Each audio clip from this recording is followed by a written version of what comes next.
नमस्कार शेतकरी मित्रांनो, मी सिद्धेश उभारे SML लिमिटेड तर्फे आजच्या कृषी सल्ल्यामध्ये आपणा सर्वांचं हार्दिक स्वागत करतो। आज आपण जळगाव मधील एका प्रगतशील शेतकऱ्याच्या केळी बागेत उभे आहोत। जाणून घेऊया त्यांच्याबद्दल थोडक्यात त्यांच्याकडूनच।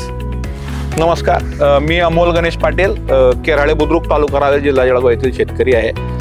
मी गेल्या 25 वर्षापासून शेती करतोय आणि केळी हे पीक घेतोय। आपण 25 वर्षापासून केळी बागायत करता। SML लिमिटेड आणि तुमची ओळख कशी झाली? सर, SML लिमिटेड मला वाटतं 2-3 वर्ष आधीचं तुमच्या कंपनीचं नाव असेल। आधी या कंपनीचं नाव सल्फर मिल होतं आणि सल्फर मिलचा एक खूप जुना प्रोडक्ट होता कोसावी DF म्हणून। म्हणजे गेल्या 20 वर्षापासून आम्ही SML कंपनीचे प्रोडक्ट वापरतोय। ओके। केळी बागामध्ये सुरुवातीच्या काळात जर आपण योग्यरित्या कुठलीही खतं दिली तर केळीचे जे पीक आहे त्याची वाढ खूप चांगल्यारित्या होते। तर सल्फर मिल्स लिमिटेडची कुठली उत्पादनं तुम्ही तुमच्या बागेमध्ये वापरता? सर, मी तुमच्या कंपनीचे मुख्यत्वे 2 प्रोडक्ट वापरतो। एक जे आहे ते दुसऱ्या, चौथ्या आणि 6व्या महिन्यात फर्टिज म्हणून जे प्रोडक्ट आहे ते सॉइल ॲप्लिकेशन मधनं 10 किलो हजारी देतो। 1000 केळीला 10 किलो। ओके। आणि त्याच्यानंतर ड्रीप इरिगेशन, तर आता केळी म्हटलं म्हणजे ड्रीप इरिगेशन त्याच्यासोबतच आहे। टेक्नोजेड दुसऱ्या, चौथ्या आणि 6व्या महिन्यात 5 किलो ड्रीप इरिगेशन म्हणून देतो। ओके। मग फर्टिस आणि टेक्नोजेड तुम्ही एकदाच देता का पुन्हा त्याचे नंबर ऑफ ॲप्लिकेशन सुद्धा घेता? सर, मी तेच बोलतो, दुसऱ्या महिन्यात, चौथ्या महिन्यात आणि 6व्या महिन्यात। ओके। 10 किलो फर्टिस, 5 किलो टेक्नोजेड। 10 किलो फर्टिस, 5 किलो टेक्नोजेड। फर्टिस आणि टेक्नोजेड तुम्ही दोन्ही सोबत वापरतात, त्याच्यामुळे केळी पिकामध्ये तुम्हाला काय आतापर्यंत फरक जाणवलाय?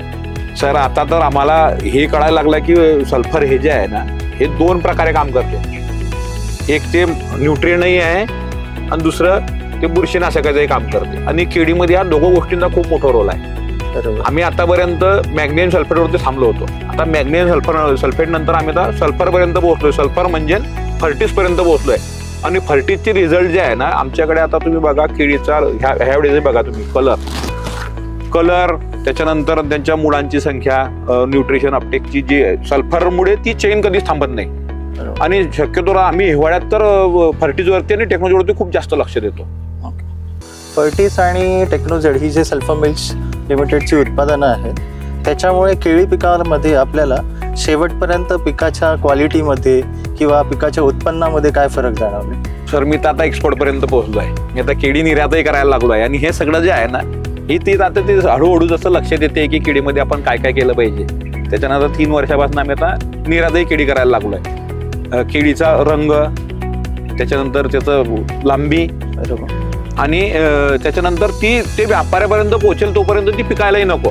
बरोबर। हा सगळ्यात महत्त्वाचा रोल आहे केळीचा। बरोबर। त्या सगळ्या गोष्टी आम्हाला तर बऱ्यापैकी ह्या सगळे रिझल्ट यायला लागले। सर्वसाधारणपणे केळीमध्ये आपल्याला प्रति झाड घडाचं काय वजन मिळतं आणि जिथे आपण सल्फर मिल्स लिमिटेडचे मीन्स SML लिमिटेडचे फर्टिस आणि टेक्नोजेड ही 2 उत्पादने वापरले तिथे आपल्याला सरासरी घडाच्या वजनामध्ये काय फरक जाणवतो? सर, माझ्याकडे तर असं कोणताच प्लॉट नाही आहे की जिथे मी SML कंपनीचे प्रोडक्ट वापरलेले नाही आहे।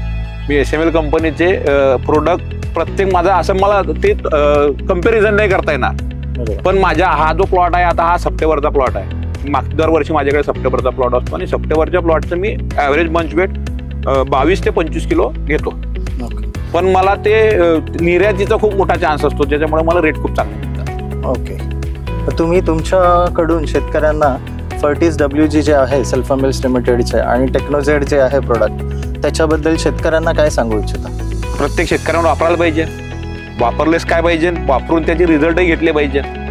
आणि आमच्याकडे तर प्रशांत जो आहे आपल्या कंपनीचा, तो खूप शेतकऱ्यांना बांधावरती जाऊन सल्ला देणारा पोरगा आहे। खूप चांगला पोरगा एकदम बिलकुल।